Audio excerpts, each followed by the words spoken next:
Hello guys, magandang araw na naman sa ating lahat. Ayan. Ang topic natin ngayon ay kung paano at magkano magpa-renew ng LTO license. Yan. O ang ating driver's license. Yan. Dahil nung nakaraan nga nag-renew tayo dahil birthday. Ayan, alam naman natin pag birthday, may expired na yung mga lisensya natin, driver's license yan, kaya nag-renew tayo bago ma-expired. Ayan, ang topic natin ngayon, ano ba ang gagawin bago pumunta ng LTO? Ayan, tatanong nyo, ano ang ating requirements? Ayan, ito. Ang una, syempre kailangan meron kang LTO original license. Yan, isa yan. Tapos, syempre, kailangan mo din ng pera. Ayan. Paano kang makapag-renew kung walang pera, di ba? Ayan. Tapos, ang isa pang requirements ay ang online exam. Ayan. Tuturo natin dito sa video to paano mag-online exam at mag-sign up. Tapos, ang requirements ay isa pa. Una, syempre yung original license. Tapos, syempre pera. Yan. Tapos, online examination na nakapasa ka. Tapos, medical exam. Yan. Dapat may medical ka din. Tapos, Xerox copy ng iyong license. Yan. Nung napanood ko kasi sa video, walang Xerox license, no? Kaya napagpa-Xerox pa ako sa may mismong LTO doon, sa may branch nila. Ayan. Kaya dito sa video na to, kumpletuhin natin ang requirements at guide kung paano mag-renew. Ayan. At kung magkano, ayun yung importante, no? Sa mga nagtatanong sa akin, nagme-message yan, ito na yung sagot na panoorin sa video to. Ngayon, paano ba kumuha ng exam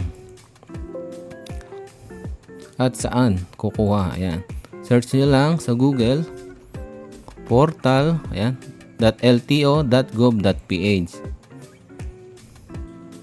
ayan, punta lang kayo dito. Ayan, sa touch nyo lang ito tap. Pwede din ito sa sa cellphone. Kung wala kang laptop, ayan, pwede sa cellphone. Yan. Yan, ito agad yung makikita nyo. Tapos, sa mga hindi naka-register, pwede kayo dito, register lang. Ayan. Lalabas dyan ang info nyo. Ayan. Check nyo lang yan. Tatype nyo yan. Ayan, register. Yes, accept nyo lang.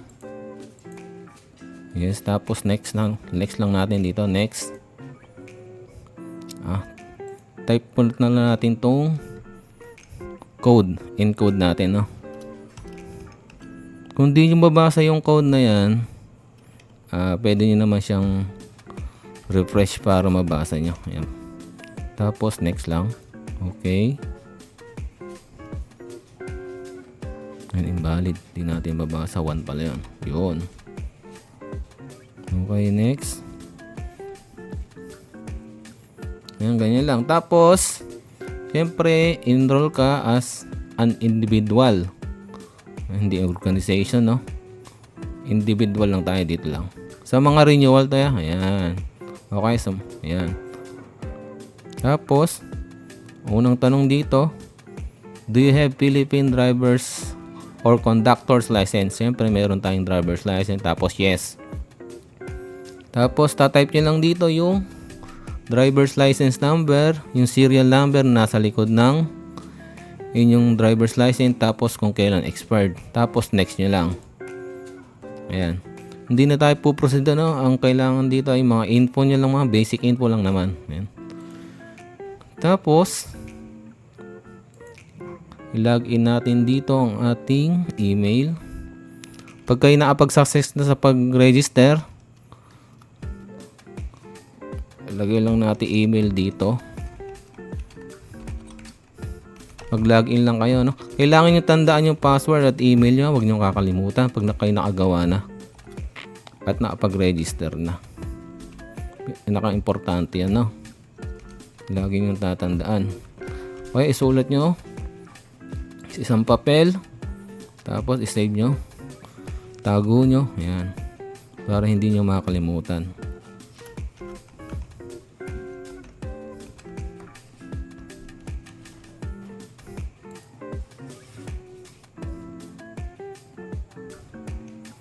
Kaya nakapag-sign in na ako, no? Tapos, punta tayo dito sa may e-learning. E-learning yan dito, sa e-learning. Yan, nandito na ako sa loob ng LTO, nakapag-sign in na ako, no? Tapos, punta lang sa may e-learning. Dito tayo sa may driver's license renewal course. Ayan. Dito muna tayo, no? Renewal course. Importante dito, no? Pag magre-renew ka, kailangan panoorin mo muna tong driver's license renewal course. Kasi alam nyo, no?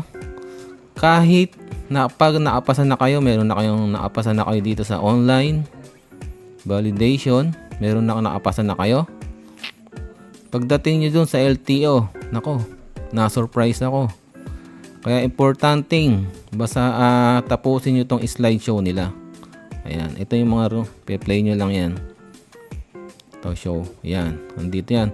Meron yan dito, no? Ito, renewal course yan. Merong comprehensive, non-professional part 1, part 2, additional. Yan, kailangan nyo lang ng oras talaga, no? Para mag-aral. Ayan, yung renewal course na to. Kasi kailangan to. Bakit kamo? Malalaman nyo sa video na to. Tapos pag natapos nyo itong slideshow lahat na to, tapos nyo na panoorin, ayan, marami kayong matutunan dito, lalong-lalo na sa daan, no? Siyempre, yan. Kaya nga tayo nag-renew para maging safe tayo lagi sa daan yan. Pinaka-safety to. Safety guide. Kumbaga, sa renewal course na to. Kasi, pag nag-take ka ng examination, no? Pwede ka kasi ditong umulit-ulit. Pag di ka nakapasa, pwede kang umulit. Ngayon, pag natapos nyo na tong driver's license renewal course, ayan yung mga slideshow na yan, na panood nyo na lahat. Marami kayong matutunan dyan. Tapos, punta na kayo dito sa baba, bandang baba. Ayan. Sa CDE Online Validation Exam. Ayan. Tapos, click nyo lang tong click here to start the exam. Ayan. Ganyan lang. Ayan, dapat makapasa ka. Ito, nakalagay dito. The passing score to create a certificate is 80%. At least 20 correct answer of 25. Yan, 25 question lang yan. Dapat maka 20 correct ka. Pinaka-minimum, no? Para ikay makapasa at magkaroon ng certificate. Yan, ito, no? Una ko, hindi ako nakapasa, naka 76 lang. Tapos, yung pangalawang take ko, ayan, naka 74% na tayo. Tapos, yan. Ayan, meron na tayo. Ganyan lang, start exam lang. Start exam. Pipiliin nyo kung English or Tagalog. Yan, siyempre, mas pinili ko yung Tagalog para mas maintindihan. Yan, ito yung mas prepare natin, Tagalog, para mas mabilis nating maintindihan. Ayan, ito yung unang exam. Ayan, iba-iba to, no? Kung napapansin nyo sa screen, unang exam, kailan mo dapat gamitin ang seatbelt. Ayan, mga ganyan lang yung mga tanong, no? 25 yan. Kung nagmamaneho ko sa malaking publikong daan, ayan, kung nagmamaneho ng tinging pataas bago umabante. Ayan. Ganyan yung mga tanong, mga tricky question, no?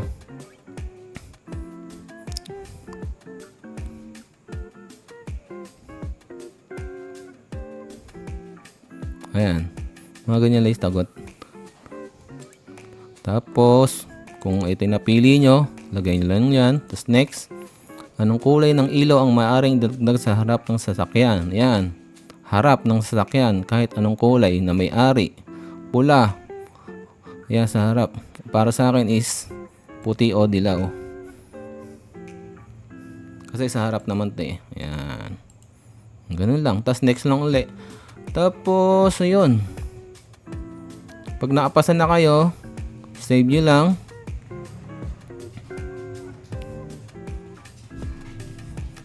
Yung certificate na ma-receive nyo. Dahil ayan, di na tayo pupunta doon. Ito yung sa atin eh. Ayan. Piprint nyo lang. Ayan, nakalagay yan. Oh. Ayan, nakapasa na ako. Pass, yan. Piprint nyo lang yan. Tapos, ayun, meron na kayong isang requirements yan. Okay na tayo doon, no? Tapos naman ngayon, no?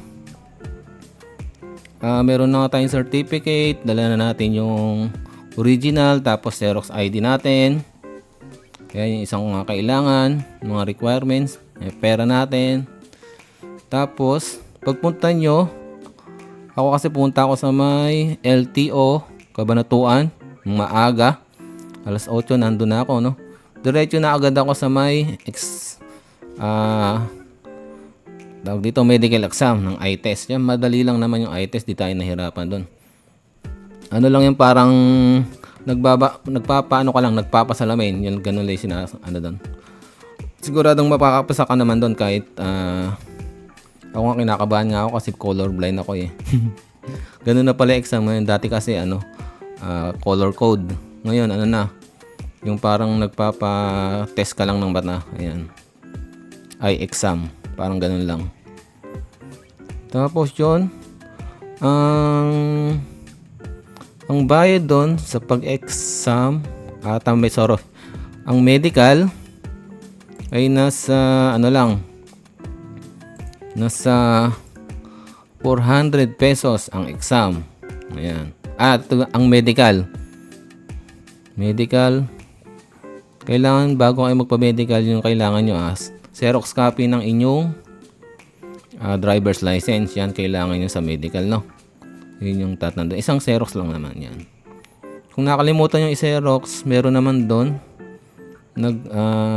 Pwede kayo magpa-Xerox sa loob mismo ng LTO, compound doon sa may Cabanatuan. Yan, 3 pesos lang naman yung Xerox doon.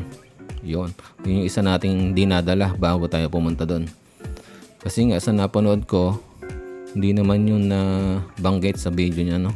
Ngayon, ito nabanggit natin yan. Yun yung requirement sa pagkuha ng medical is Xerox copy ng original pasok, ng parts ng rehistro, ng inyong Xerox copy ng inyong driver's license. Yan. Tapos 400 pesos lang. Sa iba siguro, ewan ko magkano, no? Pero doon, sa mismo compound ng LTO, accredited nila is 400 lang. Yun. Madali lang yan. Tapos, pag nakuha nyo na yung medical nyo, certificate, punta na kayo sa mismong LTO branch, LTO processing ng renewal. Halo-halo na kasi doon eh. Merong renewal, merong renew doon sa room nila doon. Tapos yun, nagulat ako, no? Ang aga kong pumunta doon. Tapos pagpasok ko, medyo puno na. Puno na yung room doon. Kaya sabi ko, nako, parang medyo natatagalan ako yan. Tapos yung punta na ako sa counter number 3. Yung pinasa ko na yung papel ko, yung medical exam, yung sa online course na nakapasa. Tapos yung original driver's license. Ayan. Tapos hinintay kong tawagin yung pangalan ko. Ngayon, nung natawag yung pangalan ko, hindi ko alam, meron din palang actual exam. Bukod pa yung nakapasa tayo sa online exam, meron pa palang actual exam. Yun, dun ako nagulat. Kaya importante nga, sabi ko sa unang video, na yung online course na slideshow, Dapat yun yung mapanood kasi kailangan nyo yung matutunan, no? Ayun kailangan natin dapat tandaan. Buti na lang, napanood ko nga yung online course na yun. Maraming nadagdagan na kaalaman sa daan. Sa mga dapat kung anong gawin, kung anong kailangan, kung anong hindi. Ayan, mga ganyan. Kung kailangan kalma ka lang, sa mga pasaway ng mga driver, yan, magiging kalmado lang tayo. Nakalagay doon yun, yung pinaka natanda ko doon, yung maging kalmado sa daan. Yan. Maging magpaparaya, yan, maging mapagpakumbaba. Yan. Yan yung importante sa daan. Tapos, kondisyon yung katawan, isip. Yan. Yan yung mga mismong nagtatak sa isip ko, no? So, natutunan natin sa online exam na yan. Yun nga, buti nakapasa tayo sa actual exam doon.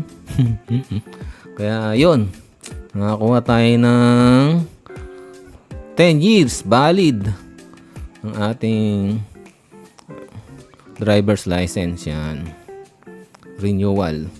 Tapos ang renewal fee, yun, ay 585. Wala akong huli yan. Hindi late. Kaya 585 lang. Iba-iba kasi yan. May penalty minsan yung mga late register. Kaya yung sa akin 500 lang, 585. So sa mototal ang nagastos ko sa pag-renew ng aking driver's license is 400 plus 585 ay halos kulang ano lang, no? 1,000. 985 lang. 'Di ba? May yung 1,000 mo, may sukli ka pa.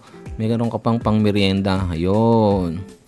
Yun lang ating nagastos sa pag-renew. Tapos magandang balita, meron na din silang card. Ayan, naka-card type na rin sila kaya maganda. Maganda yung pagpunta natin doon. Kaya lang yun lang kasi ang mga nagpa-process doon is puro mga parang mga senior. Hindi naman senior yung mga ano na talagang medyo mababagal siguro yung pagparas nila, no? Kasi alas 8 tayo nandun, no? Tapos sinatapos tayo alas 12 ng tanghali, di ba? Ang tagal. Samantalang ang aga kong nagpunta doon, alas 8 nandun na ako. Nakatapos ako ng alas 12 ng tanghali. Ayan. Grabe. Yun lang. Talagang magbibigay ng oras, no? Para makakuha natin. Sulit naman kasi wala naman tayong huli, wala tayong penalty. Kaya meron namang card na. Tapos 10 years valid ng ating driver's license yan. Yung karagdagang kaalaman lang din sa mga papel, driver's license, yung mga nakaraan kasi papel lang yung mga binibigay, no? Ngayon, meron na silang card. Ang schedule ng card nila is pagbibigay ng card ay Saturday and Sunday lang. Yan. Saturday and Sunday lang sila na nag-i-issue. Sa mga previous na papel pa lisensya, pwede nyo nang kunin yung mga card type na lisensya nyo doon. Tapos, Saturday and Sunday lang, no? Pwedeng kuhanin. Dapat maaga kayo doon kasi 150 a day lang yung tawag dito. Na-accommodate nila, no? Para sa pagpiprint ng yung mga ID. Yan, 150 lang. Kaya dapat first come first serve doon. Yung maaga lang kasi siguro mga alas 6, no, alas 7 nandun na kayo para makuha niyo yung mga driver's license yung card type. Yun lang. Maraming salamat guys sa mga sumusuporta, panonood. Yun lang. Sana may natutunan kayo sa video na to. Yun. Ayan, sa mga hindi pa nagre-renew, mag-renew na kayo. Sa mga hindi nakapag-renew, kailangan yan. Dapat hindi expert yung mga driver's license natin bago tayo bumiyahe, no? Para for the safety ng ating sarili. Yan. Para kung may maki-counter tayo sa daan, mahuli tayo, may checkpoint. Ayan. Hindi tayo basta-basta mahuli na kumpleto tayo ng papel. Yan. Siyempre, register ang ating motor. Yan. Pinaportat ni pa rin. Yan. Kaya kung ayong mas malaking gastos, no? Yan. 985 lang naman. Kutos kung mayroong halimbang may huli kayo late, 150, 250 lang naman yung yung penalty nun. Ganun lang. Kaysa sa mahuli kayo, gagastos ka ng 5,000, 10,000. Diba? Mas malaki pa, mas abala pa yon. Kaya yan, maglaan kayo ng time. Dahil sa akin nga, half day ako doon. Pero sulit naman kasi, ayan. Siyempre, sa daan, lagi tayong nandyan. Komportable tayo, di ba? Hindi tayo kakaba-kaba. Yun, yung importante. Kaya siyempre, sumusunod tayo sa batas. Yun, sa batas. Pinaka-importante. Yun lang. Sige. Yun lang po. Maraming salamat sa inyong pakinig sa ating video. Ay, medyo mahaba-haba, ano? Yun lang. Yun, salamat hanggang sa susunod muli. Kaya huwag niyo kalimutan i-like, share ang ating video. Yan. Pa-support na rin para magkaroon pa tayo uli ng mga ganitong video sa mga susunod na araw. Ayan. Maraming salamat. Ingat tayo lagi and ride safe. God bless. Thank you.